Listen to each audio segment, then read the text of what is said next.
to the last Raw of 2014, ladies and gentlemen. I'm going to say this about this Raw. Was it exciting? Some parts were.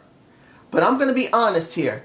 You guys tell me below, do you actually believe that this was an effective Raw before the beginning of next year? I want to hear it or see it down in the comments. But let's get to the very end of the show. I'm not going to wait to the end of my review to speak about this. I got something else to speak about. You can see from the title below. But here it is. The Cutting Edge Peep Show with Christian and Edge. And I take a beef about what happened with Christian. I'm not a big Christian fan. But I am going to do a debate. I'm stating it now. A debate of the week is going to follow this video. And you will be seeing me talk about Christian. But when it comes down to it, hearing Christian being retired by Paulie and Jerry, if you look at the wiki that talks about Christian and seeing that Christian was announced retired in passing by Paul Heyman and a little bit by Jerry Lawler upsets me. Now understand Christian's a very modest guy and he doesn't like to really show himself like that. In personal life, he's a very quiet, humble guy. Now, I'm similar to that in many ways.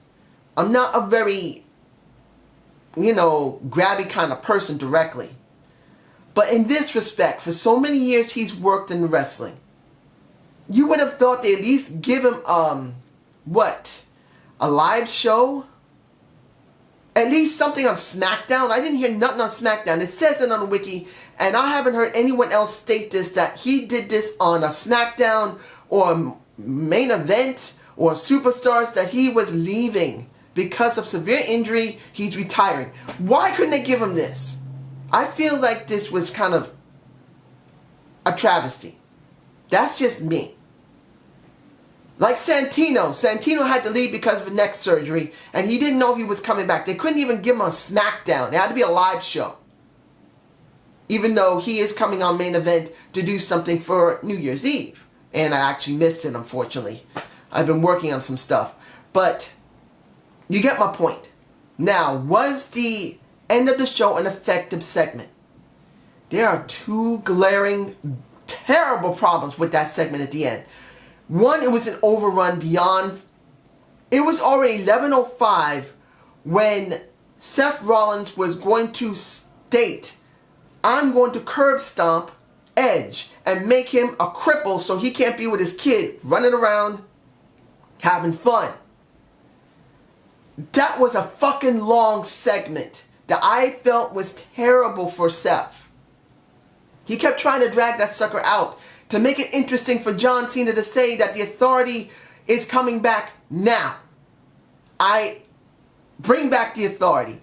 But he dragged it so long and in such a corny way. It felt terrible. That's just me. You guys tell me if Seth did a great job stating he's going to curb stomp Edge. Because it didn't feel like it. At the end of it, once John said they're back, he was about to curb stomp Edge anyway. And then John starts fighting him again. Now, I'm saying it like this. You're going to be seeing Seth Rollins still deal with John Cena. Is that a good thing? Not for Seth. He's already getting buried by John. Yeah, he's getting a lot of exposure, but it doesn't mean he's doing well. Here's the second glaring problem. Instead of waiting until next week, and I believe that's the 5th of January, to bring back the Authority, you bring them back now. You guys tell me below, when the chairman, Vincent Kenny McMahon, was there, and he said to them, you are not allowed to come back to Raw in any function or form, period. You're only allowed to work at WWE, the WWE home office. You're not allowed to be there at all. What the fuck are they doing there? Why are they in the back sipping fucking champagne? Not only did that look bad, it looks stupid. You guys are not supposed to be there at all. It would have been better if they came out the next week with champagne in hand, with Seth Rollins and all their buddies. It would have made more better sense than having them there now. And JBL did not sell it for me once they came out. He sold what happened with Seth Rollins. I'm alright with that. But I thought that was damn stupid to have them come out. And I thought it was damn stupid for Seth Rollins to stretch out an 8-minute segment, 9 minutes, the way he did. 2 or 3 minutes would have been effective. But 8 or 9 minutes trying to say, come on, John, do this, come on, bring back the authority, I'm going to kill the Edge that I admire so much. I'm sorry, that just looked like bullshit to me, personally. But you guys tell me why I'm wrong and justify it, because I want to understand. Now, the first match of the night, I didn't think was a bad match. Dolph Ziggler versus Rusev. Now, I could leave this at the end of the review, but I'm not going to. I'm going to say it now because it is the first match. It was actually a very good match. Dolph is showing great ability in the ring, and now he's not jobbing the way he normally does. Rusev beat his ass up, yes, and he DQ'd the match, so Dolph did win it. But Dolph didn't lose. Yes, he looked weak, but there was a purpose because of Ryback. So Ryback and Rusev are still having their situation. That's as far as I'm going, but I am glad to see Dolph is still being at least reasonably kept from losing. But I am going to say something about Dolph when it comes to Daniel Bryan in a minute. And since I'm talking about Daniel Bryan, I'm going to talk about him now. Around the 10 o'clock hour, I believe, over here, Daniel Bryan comes on screen. And seeing him was good. Seeing him handshake the Usos and R-Truth was great. Seeing him talk in the ring was very good. And hearing that he's going to be in the Royal Rumble, it's great. He's back. But now here's a question. What happens to Dolph Ziggler now? If Daniel Bryan's coming back in the Royal Rumble, how are they going to continue building up Dolph? Because if Dolph is going to get the opportunity to be in the main event or near the main event, how far are they going to give Dolph leeway once Daniel Bryan comes back and the focus is going to disappear from Dolph to Daniel Bryan, possibly? Possibly. I'm not saying he's going to lose the momentum he's gained. But a lot of people cared about Dolph because Daniel Bryan isn't there. CM Punk is not there anymore. Those were the guys that the indies loved, that the indie crowd loved. And now one of them is coming back. Does that mean Dolph is going to fall to the wayside? I may do a debate of the week on that. Just not this one.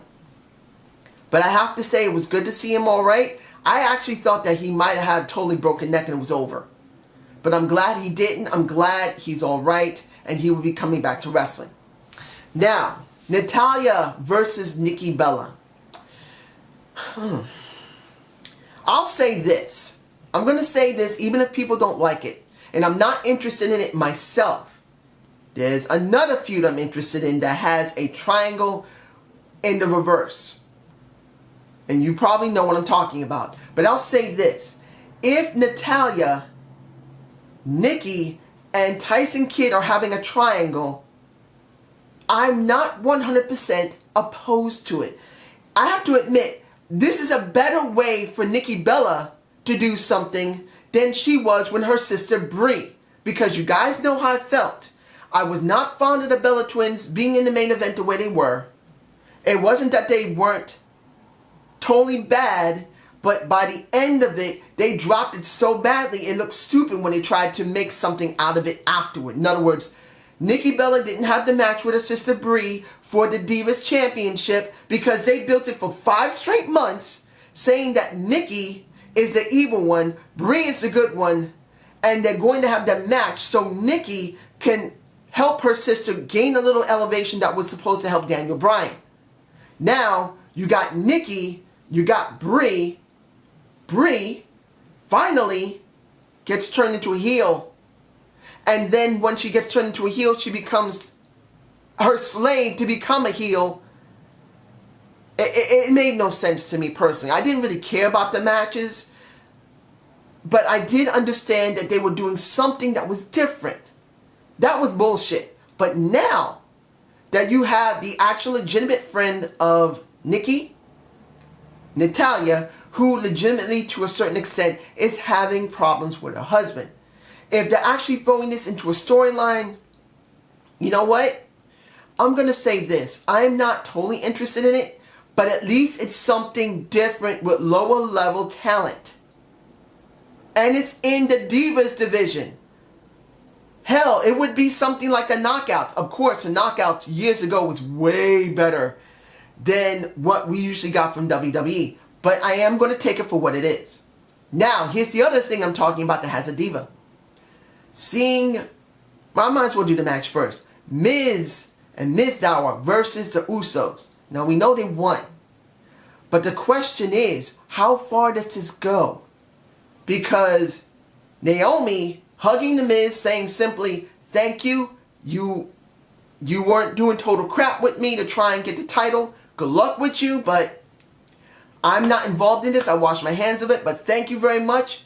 I'm glad you're friendly, a friend, and that's it. I'm alright with that. But the question's going to be, how far are they going to continue pushing this? I am 100% hoping they give more to Naomi and that The Miz even helps her more. Particularly that you can see Jimmy has an attitude problem, particularly when it came to Jay. And I got to say this, it was nice seeing that they got an interview right after the match. And the King got in the ring and Jimmy says, I love my brother. He's been with me day one, even though he gets on my nerves sometimes. And you see Jay getting pissed about it. Even though Naomi didn't have a problem, doesn't mean there won't be one. And it makes me wonder, how far are they going to push Jimmy Uso being the bad guy here? Because there's no way that I would be opposed to it. Let Jimmy Uso become the bad guy. Let him ruin his relationship with his brother Jay. Let him ruin his relationship with Naomi. Let The Miz be the good guy and let Jay be the bad guy. And I know people are going to say, dude, that's stupid. Who wants to see the Usos break up? We love them. Yes, I know, but it'll be something different. It doesn't mean it have to last long. Now, I'm thinking they may just end it now because I'm feeling that I think they're about to split it off. But I'm hoping they'll add some more to The Miz, Jimmy, and Naomi triangle. Now, Seth Rollins versus Roman Reigns. It wasn't a bad match. I do believe it was kind of a little late though. What I mean is that because of what happened with Roman Reigns' hernia, I believe they were red hot months ago. I know the crowd's still hot for them, but I believe they kind of missed the boat a little bit because of his injury. Now, at the end of it, Roman Reigns basically didn't have to job. Seth Rollins didn't have to job because of what happened later in the night. Of course, I understood that now. In hindsight, did I enjoy it? Not really. Seeing how the Big Show screwed him over wasn't too bad. So that's just going to make it more interesting for the crowd to care about it. But my feeling is that Seth Rollins is still kind of getting buried here. And I know people are going to say, no, I do believe it. John Cena's going to bury him. Now here's a match that really didn't seem like it fit right. Luke Harper versus Jack Swagger. I'm not sure it felt right. There was something that was missing from that match. And I'm not talking about the blood that came out of Luke Harper's mouth after the match was over and he won it. I just felt like with Jack doing We the People, he needs a new manager. And I believe Sergeant Slaughter should take over for him. The people still want to chant, We the People. They want to chant it. But Jack by himself is not a strong enough of a face to pull it off. He just isn't. He's become very generic now. If Sergeant Slaughter is there, talking for him, getting him over while Zed is gone either to have the actual surgery or fake, it would actually make sense. That's just me. Now, since I didn't say this earlier, I might as well get it now. The Ascension versus Miz and Mizdow. I felt seeing this was sad for Mizdow because he was doing so well in the match and everything before then. Now he had the job to the Ascension. I understand why they didn't do it with The Miz, because I felt that if they did, they would ruin what's going on with Jimmy Uso and Naomi. But it's sad to see Mizdow get totally jobbed out the way he did. He was destroyed by Connor and Victor. I believe that's the names. I haven't studied them much, so in the next couple of weeks I'll be learning about them, next couple of months, and I'll do a debate of the week on it. On them, actually. But you get my point. They look dominant. They made me feel like the Barbarians or Demolition, somewhere in between. That's just me. I really believe they did have a very strong feeling of demolition, but the Barbarians, like Lady Tappa's uncle, who used to wrestle, I felt it was pretty good. But that's just me. Anything else here? Another match that felt very sad. That should have been hyped better. Cesaro versus Bad News Barrett. Bad News Barrett comes back. There's no really strong hyping for it. It just felt, eh. I love me Bad News Barrett. I think they finally turned him face, which he should be with that little bit, I'm afraid I got some bad news. All these people are the ones who make it all work. And that's the reason why I'm going to give you a bullhammer elbow. I feel it would have been better for him. Something, he needed something extra. I really also believe he should get rid of the cape. I'm sorry, he needs something more. He does. But he did win his match against Cesaro, who I also felt... I feel so sorry for him because right before he started, he said, I was the one with the most potential. I won the Andre the Giant Commemorable Battle Royal. And he's right. He deserved better than what he's been treated in the last year. And that made it even worse in that match. Finally, the last thing I'm going to talk about, if I'm forgetting anything, I'm sorry, is the one thing I wanted to express. The overshadowing of Ryback. After what happened with Rusev, Ryback gave us some straight talk. And I felt that it was very good by Ryback. Yes, he did botch about the 10-year thing. He did do one small botch. He doesn't talk a lot. And nothing really tangible or important. But this was very tangible. This was very important. When we saw the scar along his left leg, talking about he broke his leg in 3 places, still wrestled, and he broke it up to the fucking knee. That's some big shit there. Not only could he not wrestle anymore, he may never walk normal again. I know that better than anybody. My leg is completely screwed up, ladies and gentlemen. I can't walk normally. I limp everywhere I go. So I can identify with Ryback to a certain extent. I can never work again. Not unless something substantial happens to me, I can't go back to work. My leg is completely screwed.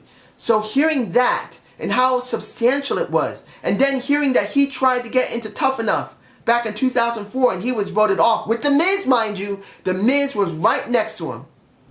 Michael Mizbin, with that hair the way it used to be, that was in a mohawk. I wish he'd go back to that.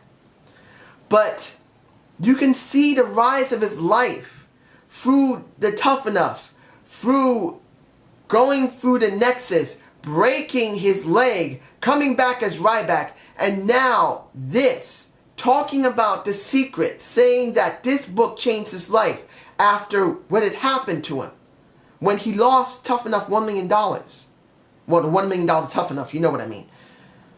But in the end, hearing how he rose the way he did was actually really damn good.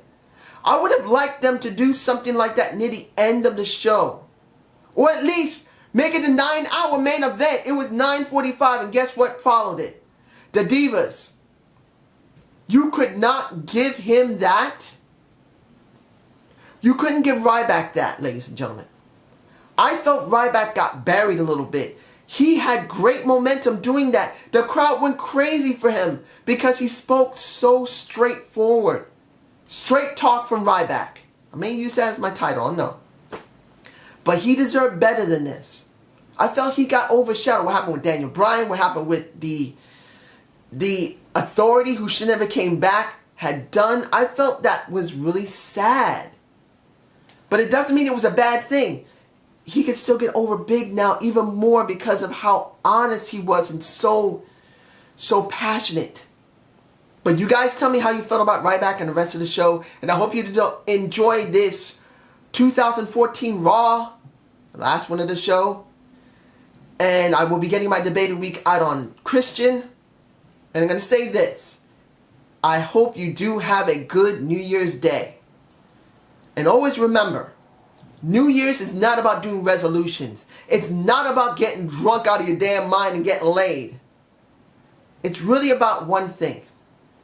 It's about you figuring out who you are. Because you're 1 year older. You're hopefully 1 year wiser now. And you gained something from what you've gone through in the last year. Have a good day and have a good night. Peace!